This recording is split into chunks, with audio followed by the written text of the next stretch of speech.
Hello tout le monde, j'espère que vous allez bien, je suis ravie de vous retrouver dans cette nouvelle vidéo pour le bilan annuel. Donc comme chaque année, je vais vous faire le bilan personnel plus le bilan financier. Je sais que vous aimez bien avoir les chiffres concrets et savoir vraiment ce qui se passe dans la vraie vie, quoi, sans filtre. Cette année c'est un peu particulier parce que c'était les 15 ans de ma chaîne, les 10 ans d'entrepreneuriat et je n'ai rien fêté. Et c'est l'année aussi où j'ai fait le moins de vidéos YouTube, donc je suis vraiment désolée. Mais vous allez très vite comprendre dans mon récap la raison de tout ça. Je vais tenter de me rattraper l'année prochaine en termes de contenu et tout. En fait j'ai pas moins partagé, c'est juste que j'ai plus privilégié l'écrit cette année, notamment via les stories Instagram. Je sais pas pourquoi mais je me sentais plus à l'aise de faire ça comme ça. C'était sur le moment, c'était pas préparé, pas calculé, c'était plus facile pour moi. J'ai trouvé ça super plaisant de pouvoir échanger beaucoup plus avec vous finalement en message privé. Après je comprends qu'en commentaire c'est pas toujours évident de faire des longs textes, d'avoir une réponse tout de suite, mais bon, je réponds quand même à tous les commentaires de ma chaîne généralement, en tout cas dès que je vois. Déjà je suis sincèrement contente d'avoir survécu à cette année qui n'a pas été tendre. J'ai l'impression que les années se suivent et se ressemblent. Là ça a été en fait très stressant en vrai, et il y a eu un moment comme un tournant, un pivot qui a fait que je pense que j'ai changé tout simplement dans ma tête et que ça a fait le switch et que finalement je prends les choses de manière différente. Je crois que l'année dernière je vous avais fait le récap en résumé mois par mois et là cette année je ne vais pas le faire, ça va être beaucoup plus simple puisque du mois de janvier jusqu'au mois de septembre, j'étais quasiment tout le temps en consultation médicale. Alors je ne suis pas devenue médecin évidemment, c'était moi la patiente et je passais beaucoup de temps à faire des prises de sang, faire des contrôles médicaux, enfin c'était assez poussé, voilà.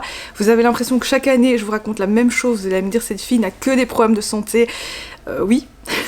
Visiblement. Mais je suis déjà très reconnaissante d'avoir été autant suivie justement médicalement, c'est une chance et aujourd'hui je vais bien comme vous pouvez le voir et en vrai tous ces petits tracas une fois passés on les oublie très vite, enfin en tout cas moi c'est comme ça que je réagis, je garde pas en mémoire ce genre de choses ou la douleur ou quoi parce que je veux pas en faire un traumatisme tout simplement. Je vous raconte pas ça pour me faire plaindre ou quoi que ce soit, c'est juste pour vous raconter la réalité de ce qui s'est passé.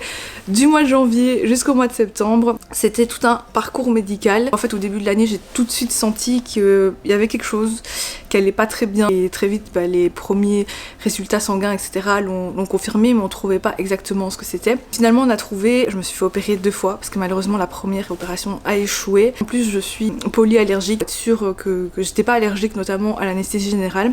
Je pense que j'en ai toujours eu peur de faire une réaction à ce produit. J'avais cette phobie, c'est tout, c'était un truc que je devais combattre et j'avais pas vraiment le choix. Et j'ai eu de la chance parce que la plupart des médecins qui m'ont accompagnée dans le parcours étaient bienveillants et gentils, mais ils m'ont tout de suite rassurée en me disant que en fait dans 80% des cas c'était totalement bénin et tout, mais que du coup il fallait l'enlever pour éviter au cas où ça s'aggrave etc. Et aussi pour stopper les symptômes, retrouver une qualité de vie normale quoi, parce que c'était surtout ma qualité de vie qui a été impactée je trouve pendant ces 9 mois. Et je sais que sur le moment ça me paraissait très douloureux, enfin surtout l'après. Parce que quand j'étais en salle de réveil, je me souviens que ce qui m'a réveillée c'était la douleur, c'était... Bref, on va oublier cette partie-là.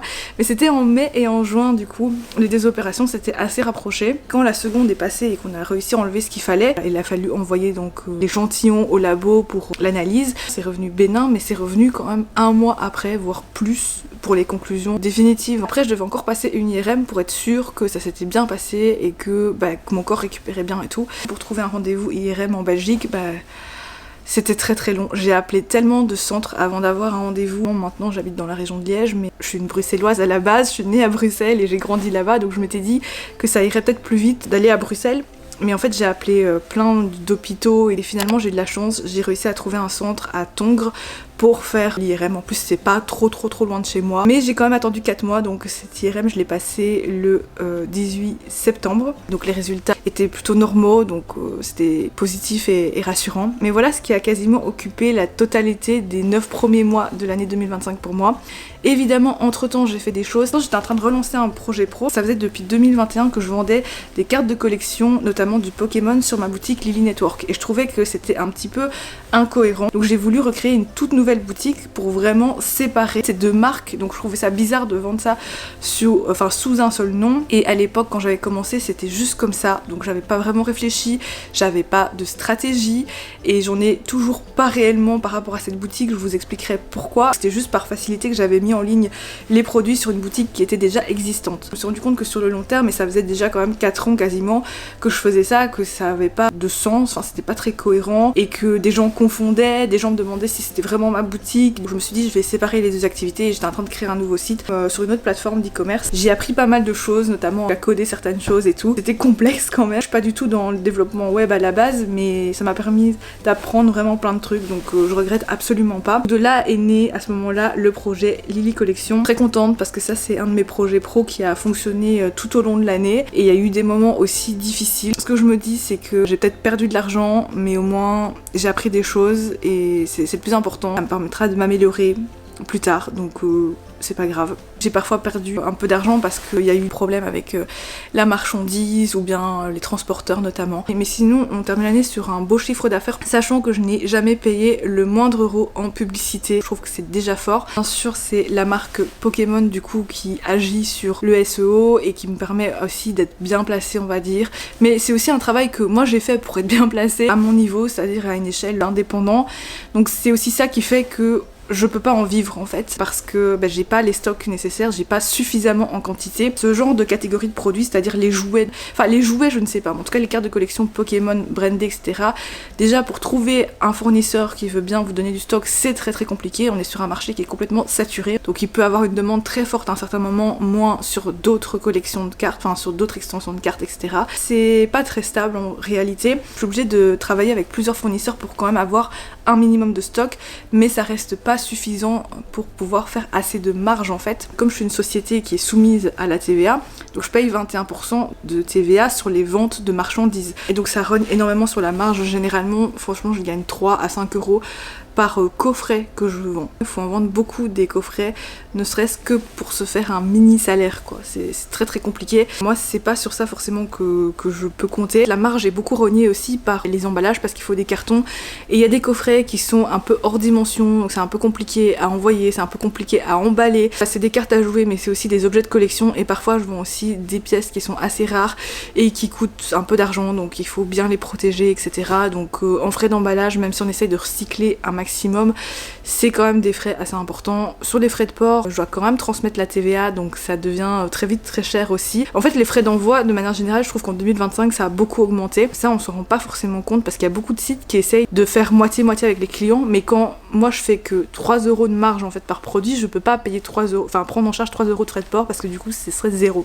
Forcément quand les frais de port sont élevés, les gens sont plus réticents à commander, c'est normal. C'est parfois compliqué mais à la fois j'apprends énormément comme je vous dis, donc je ne regrette à aucun instant de m'être lancée un peu plus professionnellement dans cette aventure en créant une toute nouvelle boutique. Et c'est quand même quelque chose qui m'a permis de rentrer du chiffre d'affaires même quand j'étais pas bien parce que je dois pas y être tout le temps. Parce que si je suis pas en forme, on peut m'aider à faire les colis, à transporter les colis etc. Donc j'ai vraiment conscience de la chance que j'ai. Et c'est pour ça aussi que j'essaye d'entreprendre et de faire plein de choses parce que ce que je veux réellement c'est vraiment la liberté en fait, de pas être contrainte parce que je me rends bien compte que si j'avais été salariée, tous les rendez-vous médicaux que j'ai fait cette année, ça aurait été difficile en fait, je devais justifier à personne parce que je suis mon propre patron en fait, donc c'est vrai que c'est plus simple à ce niveau-là. Niveau professionnel, c'était vraiment le grand point de l'année et sinon j'ai continué mes missions de freelance. C'est plus difficile aussi je trouve aujourd'hui de trouver des clients.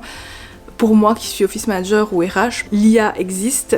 Alors l'IA ne remplace pas l'office manager ni une RH parce que je pense que la différence c'est justement ce côté humain. Puis aussi si vous faites pas les bonnes requêtes, vous n'allez pas avoir le même résultat qu'une vraie personne. En tout cas pour l'instant, pour avoir testé, c'est pas encore totalement au point, mais c'est une aide, ça c'est sûr. Et même moi, des fois, je l'utilise pour m'aider sur certaines choses que je dois faire. Je me suis posé plein de questions aussi, hein. Mais je préfère en tout cas me dire que moi, je l'utilise pour accélérer, pour développer mes business, plutôt que de me dire ça va me prendre tout et travailler à ma place. Je pense pas en vrai, mais il faut toujours s'attendre au pire aussi. J'envisage un petit peu tout. Puis ces 2 derniers mois du coup où j'ai recommencé vraiment à travailler, on va dire à plein temps, même si je compte pas mes heures. En vrai, en octobre j'ai eu la chance de pouvoir repartir en voyage. Ça m'a fait énormément de bien. En fait à la base j'étais pas forcément pour, enfin je me sentais pas encore prête, je venais de faire mon IRM, que j'avais pas encore forcément mes résultats, donc j'avais peur de au niveau santé de pas assurer un voyage. Je suis allée en Chine, donc je suis allée à Shenzhen, puis je suis allée à Hong Kong. Avant de rentrer en Belgique, je suis aussi passée par Shanghai. C'était quand même un voyage assez long, mais ça s'est bien passé. J'ai passé un séjour vraiment magnifique, incroyable. Quand je suis revenue, j'ai fait vraiment une déprime post-voyage, et c'était la première fois que ça m'arrivait, alors que pour le coup, la Chine, j'y suis allée tellement de fois que j'arrive plus à les compter, mais au moins une trentaine de fois facilement. De pas me sentir à ma place quand je suis revenue, en fait, c'est très bizarre comme sensation. J'ai vraiment eu une réelle remise en question par rapport à ce que je veux réellement dans ma vie, parce que cette fois-ci la différence c'est que au moment où je suis rentrée, j'avais limite déjà envie de repartir, parce que là-bas tout est fait pour que tout soit pratique, et ça c'est un confort incroyable. Il y aura toujours des défauts et des avantages à être à certains endroits, à vivre dans un pays et pas un autre. Je sais pas si c'est parce que j'étais en voyage là-bas que j'ai pensé ça. Vraiment, c'est resté pendant un mois où je pensais tous les jours à repartir en voyage. Je voulais que manger des trucs que j'avais mangé pendant le voyage, que j'avais découvert, etc. J'étais vraiment encore dedans. Finalement, en fait, j'ai trouvé la remotivation en me disant, si j'ai envie de repartir, il faut que je gagne de l'argent. C'est déjà très difficile à gagner, surtout dans ma situation. Je peux pas rester là à ne pas vouloir progresser. Donc pour moi, ça a été une motivation de me dire, voilà, j'ai eu la chance de faire un voyage extraordinaire, ça a changé peut-être des choses en moi, mais ça m'a apporté aussi énormément de choses, et ces choses positives, j'ai envie de les apporter dans l'environnement dans lequel je vis. La meilleure solution, continuer à travailler, de faire les choses que j'ai envie, d'allouer mon temps comme je l'ai envie, dans la liberté que j'essaie de me créer, que j'essaye toujours de me créer d'ailleurs. Pas un bilan un peu où j'ai survécu difficilement à finalement quelque chose d'assez positif. Je pense qu'il y a vraiment eu un vrai switch en fait en moi, ça m'a vraiment transformée. En entrant, je me sentais un petit peu en déprime et tout, je me suis rendu compte que ça a transformé ma capacité en fait à voir les choses. Je vois les choses de manière plus légère, ou en tout cas vraiment avec plus de distance. Même dans la difficulté, il peut se passer des choses incroyables, il peut se passer encore mieux, et c'est vraiment comme ça que je vois la vie. Et en cette fin d'année, vous pouvez me croire, il m'est arrivé plein de petits trucs où on se dit encore pas de chance, mais c'est pas possible, on les enchaîne, vous savez, ce fameux cycle infernal, on a l'impression qu'il nous arrive que des mauvaises nouvelles ou que des choses comme ça. Et en fait, malgré ça, et c'est la première fois de ma vie que je réagis comme ça, où je me dis, bon c'est pas grave, là on va d'abord solutionner le problème, on verra demain si ça s'arrange et tout. Et en fait, à aucun moment, je me suis peut-être sentie parfois en colère, mais je pense que c'était justifié, mais je me suis jamais sentie abattue, alors qu'avant j'aurais plus eu cette tendance là. Donc ça c'est déjà extraordinaire, et j'ai repris la motivation aussi pour mes différentes activités d'entreprise, parce que j'ai une entreprise qui a plusieurs activités. Je peux vous annoncer un petit projet qui est en moi depuis un certain moment. Attendez, ce câble il est tellement court, je crois que c'est pas assez long. Attendez, essayez de survivre. Désolée, j'ai essayé de sauver la batterie avant que ça coupe, mais ça a coupé pendant du coup plus de 2 heures, le temps que ça recharge correctement un petit peu. Je vais aller un petit peu plus vite pour être sûre que ça filme bien. Je peux vous dire maintenant que j'ai vraiment un regain de motivation, et ça me permet de vous annoncer aujourd'hui que je vais lancer 3 nouveaux business. Vous avez bien entendu 3. Ma société a toujours été une entreprise multi-activité avec des secteurs qui n'ont rien à voir les uns les autres. Mais c'est pas un problème, j'ai décidé de faire encore plus fort. En tout cas, j'y crois vraiment. Il y a 3 choses complètement différentes qui arrivent, peut-être même 5 nouvelles activités. Mais les 2 autres, je les garde de côté pour l'instant, parce que faut être aussi réaliste, je ne peux pas gérer autant de choses en même temps, et il faut bien que je focus. C'est un test, donc peut-être que ça fonctionnera pas, et ce qui fonctionnera pas, je l'arrêterai sans regret de pas avoir essayé. Au moins, je pense que c'est le plus important. Je me dis que tout pourrait fonctionner aussi, enfin j'y crois vraiment, sinon je lancerai pas ça. Je vais juste vous citer les 3 noms, je ne vais pas vous dire précisément de quelle activité il s'agit, et je vous laisse deviner si vous en avez envie. Les 3 noms sont totalement différents, c'est 3 univers qui sont assez différents également, et c'est pas vraiment relié à mon pseudo, parce que j'ai envie que ce soit un peu détaché de ce que je fais sur les réseaux sociaux. C'est soit des noms de nouvelles boutiques, soit des marques. Mais j'ai commencé à filmer les coulisses parce que je me dis que ça peut être intéressant justement de voir le parcours de ces créations, de créer 3 nouveaux business. Et c'est chronophage, mais je trouve ça tellement stimulant, vraiment, ça me passionne. J'ai l'impression d'être née pour ça. Et d'ailleurs, le premier nom, c'est Maison Née. Ensuite, nous avons Aileni, qui s'écrit comme ça, parce que je suis pas sûre qu'on sache comment ça s'écrive par rapport à ma prononciation. Et enfin, le 3e business, j'ai déjà acheté le nom de domaine, c'est Poupounou Store, c'est poupounou.store du coup. Ce sera une boutique. Là, il n'y a pas vraiment de surprise comme le nom l'indique. J'ai super hâte, je suis trop contente. Je suis en train de développer 3 projets complètement différents, en plus de continuer à essayer de faire progresser Lily Collection. Et j'aimerais bien, comme je vous l'ai déjà annoncé, reprendre ma boutique en ligne Lily Network, qui est un concept store avec de la papeterie actuellement. Pour l'instant c'est en pause. Il y a plusieurs parmi vous qui m'ont envoyé des messages en disant j'arrive pas à commander et tout. En fait c'est normal, j'ai pas mis de moyen de paiement exprès pour bloquer les commandes. Je vais pas attendre que tout soit parfait pour lancer. C'est pas ma manière de faire. Surtout que cette année j'ai fait pas mal de conférences et de formations et tout. Et j'ai entendu quelqu'un dire que quand vous lancez un projet parfait, c'est que vous l'avez déjà lancé trop tard.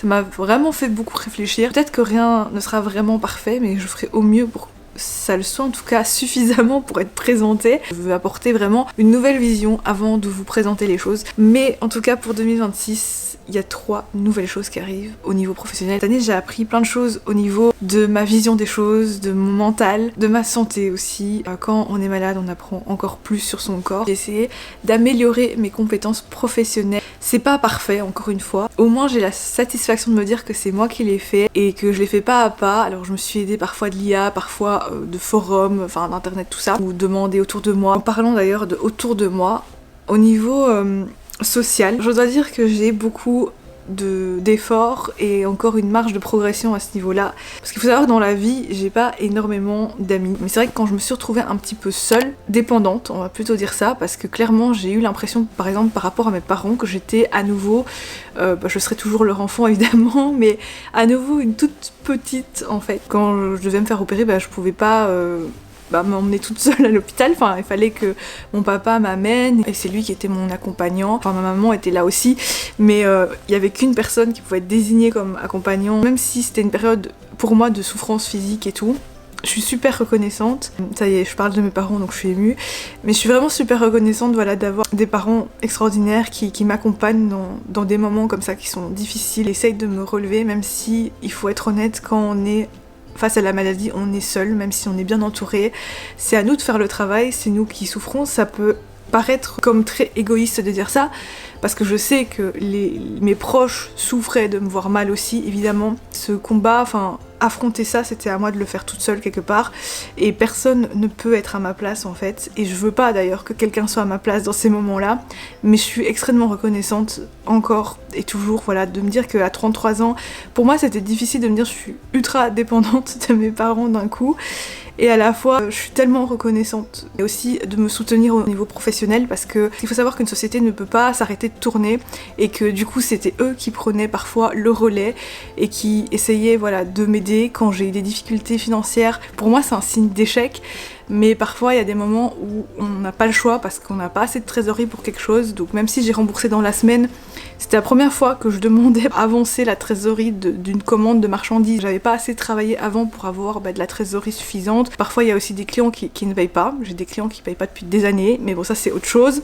J'ai beaucoup de chance d'être bien entourée par mes parents et aussi évidemment par mon conjoint qui a vécu très mal aussi les moments où j'étais mal, mais chacun voilà, vit les choses de manière différente. Ils ont toujours été là quand j'en avais besoin. Il y a aussi des gens qui m'ont reproché de pas avoir envoyé de message pour prendre de leurs nouvelles. Oui, j'ai pas envoyé de nouvelles et tout, ça peut paraître égoïste et je suis focalisée sur mes problèmes. Quand vous vivez ça, c'est difficile de pas être focalisée sur soi-même en fait. Je devais m'occuper de ma santé. Après, je me suis sentie justement un peu mal de revenir comme ça. Et donc quand certaines personnes m'ont reproché en disant ah ça fait des mois que tu t'as pas donné de nouvelles, le temps passe et c'est pas grave en fait. Mais moi je sais que de mon côté, si quelqu'un veut revenir comme ça, je le prendrai pas spécialement mal, au contraire ça me fera plaisir d'avoir un petit message, d'avoir des nouvelles. C'est vrai que j'ai perdu quelques amitiés en route, ça arrive, et je suis ok avec ça en fait, parce que je me dis parfois on change tout simplement, et même si moi j'ai pas la même vision des choses, c'est-à-dire que ça me fait limite plaisir quand quelqu'un revient, y a aucun souci. Je suis contente d'avoir des nouvelles et des messages et de reprendre contact. Moi-même je le ferai pas parce que justement j'ai peur de la réaction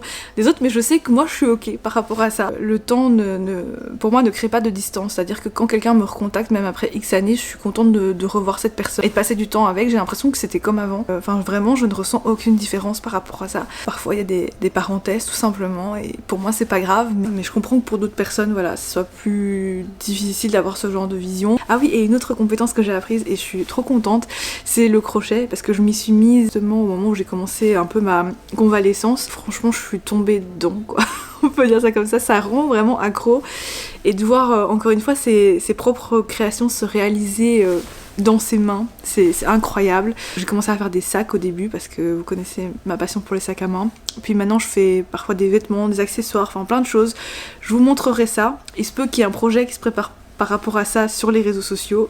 Je vous en reparlerai. C'est vrai que le côté créatif est toujours aussi présent. J'ai toujours aimé les loisirs créatifs de toute façon, donc est-ce que c'est étonnant que je fasse du crochet? Je pense pas. Mais le crochet et tout ça, ça vient clairement... Enfin, mes parents ils disent que j'ai ça dans les gènes parce que ma mère en a toujours fait et elle est douée pour ça, et apparemment ma grand-mère aussi, enfin voilà. Apparemment j'aurais ça quand même dans le sang, mais j'ai découvert ça que cette année.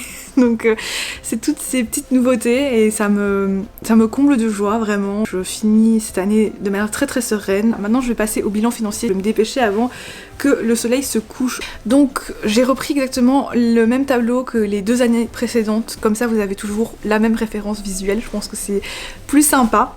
Au niveau de mes revenus fixes, donc mon salaire, en fait c'est pas si fixe que ça puisqu'il a encore beaucoup changé vu que j'avais moins d'activités, comme je vous dis dans ma société, mais bon les frais, il y en a toujours autant, je dois quand même payer mes collaborateurs, mes comptables, mes fournisseurs et tout, donc il y a beaucoup d'argent qui sort quand même. C'était vraiment pour le coup vraiment une année très difficile au niveau de ma société, au niveau du bilan, je pense qu'on est fortement en perte, enfin apparemment ma comptable m'avait dit une estimation de 16 000 €. Quand les années précédentes vous avez été en bénéfice et tout, c'est un peu difficile à accepter, c'est un peu un échec clairement à ce niveau-là, mais après bon je m'inquiète pas trop, j'essaye en tout cas de rester positive et de me dire que je vais essayer de remonter la pente par rapport à ça. Au niveau personnel, j'ai vraiment réussi à maintenir les choses on va dire plus ou moins. Mais j'ai quand même baissé mon salaire et c'était nécessaire aussi pour payer moins de cotisations et donc engager moins de frais au niveau de ma société. Donc au début j'étais à 1 500 € par mois. Tout ce que je vais vous citer c'est net d'impôts, donc quand je touchais 1 500 € sur mon compte, en rémunération nette, je payais des cotisations, enfin un précompte pardon, de 700 et quelques il me semble, donc c'était déjà trop, ça a tenu les 3 premiers mois de l'année. Je suis très vite passée à 1350. La raison pour laquelle j'avais du mal à descendre tout de suite d'un coup, c'est que j'ai mon prêt tout simplement immobilier et que à ce moment-là de l'année, mes revenus variables n'étaient pas encore arrivés sur mon compte, donc j'avais quand même beaucoup de stress financier on va dire, de devoir prendre encore et encore dans mon épargne. C'est pour ça qu'il y a certains moments de l'année en fait où j'ai dû effectivement emprunter, juste avoir pendant 2 jours les fonds et puis je recevais mon salaire. C'est la première fois de ma vie en vrai que je vivais ça et j'ai vraiment vécu comme un échec pour le coup. Je me dis que ça arrive pas à quelqu'un qui gère justement. Maintenant je prends ça avec plus de recul on va dire. Donc j'ai baissé mon salaire à 1 350 € net pendant 6 mois. Et ensuite, les 3 derniers mois, donc c'est ce dernier trimestre en fait de l'année 2025, j'étais à 1 000 € et en fait je me suis rendu compte que ça me suffisait et ça a vraiment permis quand même de limiter les pots cassés au niveau de la société. Donc j'espère qu'au niveau du bilan final, il y aura moins de pertes quand même que ce qui a été estimé. C'est un total donc sur l'année 2025 de 16 650 € de revenus nets. Au niveau des revenus donc variables, je fais toujours de la location immobilière, donc je perçois toujours des loyers, notamment donc 350 € par mois. Sur un an ça fait 4 200 €, mais j'ai aussi la location, donc le loyer d'un parking que je fais louer. La part restante c'est 36 € par mois, ce qui fait donc 432 €. Je pense que ça n'a toujours pas changé par rapport aux années précédentes. Cette année j'ai fait aucun mouvement de crypto parce que je me suis pas du tout intéressée. J'en ai toujours en ma possession parce que c'est pas dans mon optique de tout vendre, mais j'ai pas gagné d'argent. J'en ai certainement perdu parce que je crois que ça a beaucoup baissé. Tant que j'ai pas vendu, j'ai pas perdu non plus. Je me dis ça, c'est un investissement que je ne vois plus, enfin que j'oublie généralement, comme tous mes investissements. Ensuite, en termes de dividendes, j'ai perçu 1 500 € de dividendes. Donc ça, c'est par rapport notamment aux actions que j'ai qui reversent des dividendes, tout simplement. J'ai également fait pas mal de reventes de mes objets personnels, notamment des objets de collection. Certains objets, je les ai revendus via Vinted, eBay, etc. pour la collection, ou parfois même via ma propre boutique Lily Collection quand il s'agissait de Pokémon. Donc il y a des cartes que j'ai vendues en tant que du coup dépôt-vente. J'ai plus ou moins récupéré 2 000 € comme ça. J'ai pas vendu de sac à main de luxe par contre, j'en ai pas acheté non plus, donc opération nulle à ce niveau-là aussi. Pas mal quand même d'objets de collection, comme plutôt des accessoires, des foulards, des écharpes. J'avais donc pas mal de coffrets Pokémon aussi, un peu vintage que j'ai réussi à revendre. Donc ça fait quand même 2 000 € sur mon compte courant, ça fait plaisir. Ensuite, j'ai fait une vente vide dressing, alors en physique à Woluwe, je l'avais fait en mars, qui m'avait permis d'avoir plus ou moins 300 à 400 €. Puis après j'ai fait diverses petites ventes sur mon compte Vinted notamment. Je vais essayer de refaire ça d'ailleurs parce que généralement ça finit par partir, même si parfois ça met un peu de temps, mais Ça se vend, enfin c'est assez automatique parce qu'une fois que j'ai posté mes annonces, j'ai plus rien à faire, donc ça c'est cool. C'est pas mal, mais j'aurais pu faire plus, mais j'en avais pas plus besoin non plus, donc pas envie non plus de casser les prix juste pour vendre. Après on regrette, c'est un peu nul, mais par contre c'est vrai que j'ai pris beaucoup de recul par rapport à ça, c'est qu'il y a des objets que j'aime toujours mais que j'utilise vraiment pas, et donc je trouve ça dommage de les garder en fait chez moi et qui perdent de la valeur du coup. Autant les revendre si ça peut servir à quelqu'un, et ça permet aussi de faire une bonne affaire à quelqu'un alors que moi je l'utilise plus, c'est toujours au mieux, voilà, de récupérer un peu d'argent. Donc 750 €, c'est pas si énorme je trouve pour des ventes de seconde main, des vêtements, mais aussi peut-être des petits électroménagers, mais voilà, 750, c'est bien. J'ai perçu aussi 300 € de droits d'auteur, mais en fait c'était un restant des années précédentes parce que cette année j'ai pas fait de nouvelles créations spécialement. J'ai également eu comme chaque année un remboursement trop payé d'impôts suite à ma déclaration et donc à mes paiements de précompte en fait que j'ai pu récupérer, et là c'était quand même beaucoup, c'était 2500, et donc ça peut sauver vraiment quelqu'un en difficulté financière. Total de 11 682 pour cette partie-là. Donc le total de mes revenus de l'année 2025 s'élève à 28 332 € au net, donc après paiement de tous les impôts. Ensuite, au niveau des dépenses, ça fait mal, mais sans surprise, mes dépenses fixes n'ont pas trop changé. Mon prêt immobilier est un remboursement décroissant. Je paye un petit peu moins, c'est pas significatif pour l'instant. Au total sur l'année de prêt immobilier, j'ai remboursé 9 504 €. Ensuite, en assurance habitation, j'ai payé 980 parce que j'ai réussi à faire réduire également la prime que je devais payer et qui portait sur les objets de collection de valeur. Justement, quand j'ai vendu certaines collections, enfin certains objets, j'ai pu faire diminuer la valeur totale de mes collections, donc ça a diminué cette prime que je devais payer à l'assurance habitation, qui comprend donc aussi les objets de collection chez moi. Ensuite, il y a l'assurance vie emprunt que j'ai pu faire diminuer aussi, mais ça c'est dans le contrat en fait de mon prêt hypothécaire. Au niveau du revenu cadastral, par contre, évidemment, ça a augmenté parce que chaque année ça augmente, et donc j'ai 2 biens immobiliers à mon nom, même s'il y en a un qui est pas totalement à moi, mais je vous donne que les parts que moi je paye. Donc j'ai dû payer 1400 pour la maison, 1750 pour l'appartement, que j'en ai eu pour 3150 juste de taxes immobilières. Voilà, ça fait un peu mal, mais si j'en paye, c'est que je me dis que j'ai quand même du coup quelque chose en immobilier qui a une valeur quelque part, même si là je le vois pas, mais qui a une valeur, donc ça va. Au niveau de l'appartement, évidemment, il y a les charges, et cette année ça a vraiment diminué par rapport à l'année précédente où ça avait drastiquement donc monté, parce que tout simplement il y a des prix qui ont été réévalués et qui ont baissé, et surtout nous on n'ouvre pas du tout le chauffage, donc c'est quand même une dépense qu'on n'a pas, qui est équivalent à plusieurs centaines d'euros, même parfois 1000 € au niveau du chauffage. Chez nous c'est 0. Donc au total pour les charges de l'appartement, ma part à moi, j'ai payé 2800 €, ce qui est quand même élevé je trouve pour des charges d'appartement, mais enfin bon, c'est comme ça. Au total pour ces dépenses là, c'est les dépenses en fait immobilières, c'est 16 824, c'est toujours mon poste le plus important. Et enfin mes dépenses de la vie courante. J'ai évidemment les courses qui ont augmenté malheureusement parce que inflation, les prix augmentent, etc. Je n'ai pas le contrôle sur ça, même si j'essayais toujours de faire attention. C'est surtout ces 2 derniers mois je trouve où ça a vraiment explosé. Je trouve que je fais des courses très très chères, donc voilà.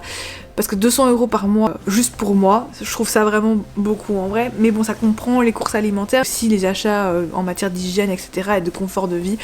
Donc ça fait un total de 2400 € à peu près par an. Ensuite, j'ai toujours les frais bancaires parce que je suis toujours dans ma banque où je paye mes frais bancaires. Donc c'est 5 € par mois, ce qui fait 60 € par an. Au niveau du téléphone, j'ai réussi à réduire mon forfait. Donc ça c'est très chouette. Et donc je paye plus que 10 € par mois. Et en plus j'ai encore plus de data qu'avant. Donc c'est nickel pour moi. Ça c'était 120 €. Au niveau électricité, ça a un peu baissé je crois aussi parce que tout simplement c'est le prix de l'électricité qui a baissé. Donc je paye plus que 50 € par mois. Ça fait 600 € par an. Ensuite, il y a la mutuelle, et ça cette année je me suis rendu compte à quel point c'était important d'avoir la complémentaire aux santé en plus, notamment pour l'hospitalisation en cas d'opération.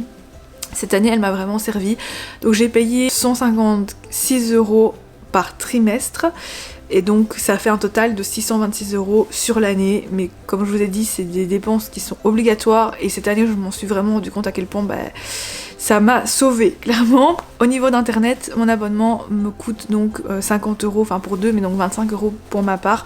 Ça fait 300 € à l'année, les charges fixes, donc c'est 4106 €. Je vais passer aux dépenses variables et plus consacrées aux loisirs, sachant que j'ai mis donc ma carte Revolut dedans, parce que c'est clairement pas obligatoire d'avoir une carte Revolut payante, mais moi je paye l'abonnement métal parce que je trouve que les avantages sont intéressants, en tout cas moi je m'y retrouve bien, et je suis assez satisfaite, donc j'ai repayé une nouvelle année, et maintenant ça a un peu augmenté, maintenant c'est 165 € par an.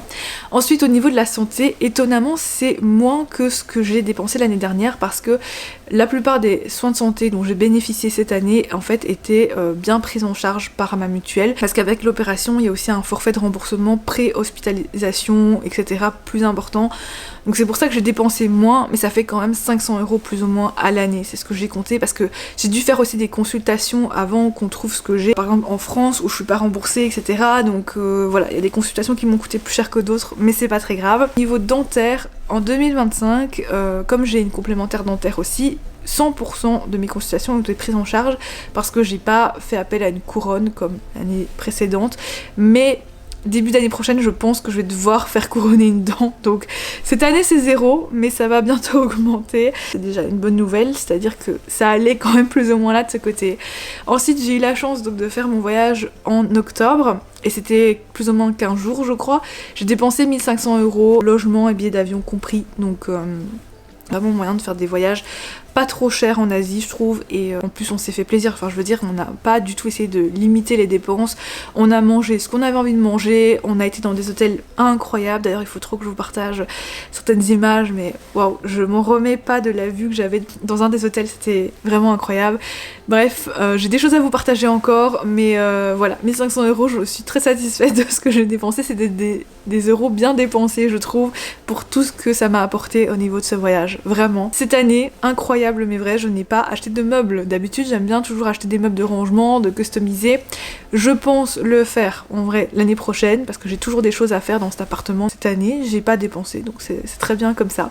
Ensuite en termes de shopping j'ai beaucoup diminué parce que comme je vous ai dit je n'ai pas fait d'achat de sac à main de luxe. Généralement de toute façon maintenant si j'en achète un j'en vends un, pas si j'en ai acheté un pardon en vente privée et c'était récent, mais c'est compris dans ce budget puisque j'ai repris mes relevés bancaires et donc en tout j'ai dépensé que 900 € vraiment en termes de shopping, des choses qui sont pas vraiment indispensables. Si vous avez suivi un peu sur Instagram, je me suis fait voler ma valise dans le train ce mois-ci, donc j'ai dû quand même racheter des trucs un peu indispensables, enfin bref.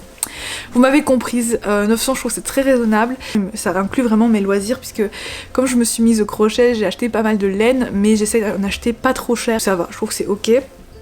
Au total, c'est le poste que j'ai le plus diminué en vrai, donc je suis arrivée à un total de 3065 € par an pour tous ces loisirs. Ça fait un total donc de toutes mes dépenses de 23 995 €. C'est surtout la part en immobilier qui est la plus dense évidemment. Mais cette année j'ai enfin un restant, donc ça c'est incroyable, j'ai un restant de 4437 €. Ça fait plaisir de voir ce chiffre parce que vraiment comme je l'ai vécu moi, si j'avais pas posé les chiffres et j'avais pas fait un récap, j'avais l'impression que j'étais en perte. Finalement c'est pas le cas, donc je suis assez contente. Donc voilà pour le bilan financier complet. Et pour donc cette vidéo, j'espère qu'elle vous aura plu. Je vais la finir avant qu'il fasse totalement nuit par ici. Et moi il faut que j'aille faire les préparatifs de fin d'année, que j'édite cette vidéo. Donc voilà, merci beaucoup d'avoir regardé cette vidéo, j'espère qu'elle vous aura plu. N'hésitez pas à me partager vos petites victoires de l'année 2025, vos grands événements heureux et aussi des passages un peu plus compliqués que vous avez envie de partager. Je suis toujours à l'écoute, que ça fait partie de la vie tout simplement. Et ça nous fait grandir et apprendre des choses. Merci à ceux qui sont toujours là sur cette chaîne YouTube. J'essaierai vraiment de faire un peu plus de contenu long, donc des vidéos ici, parce que j'ai vraiment des choses à raconter, c'est juste que les choses de la vie ont fait que j'ai pas pu, mais c'était nécessaire pour me reconstruire moi. Donc j'ai l'impression quand même que cette année 2025 a été difficile, mais au final je retiens que le positif et je me dis que j'ai encore grandi un peu plus. Prenez soin de vous, c'est le plus important, je vous embrasse et à bientôt.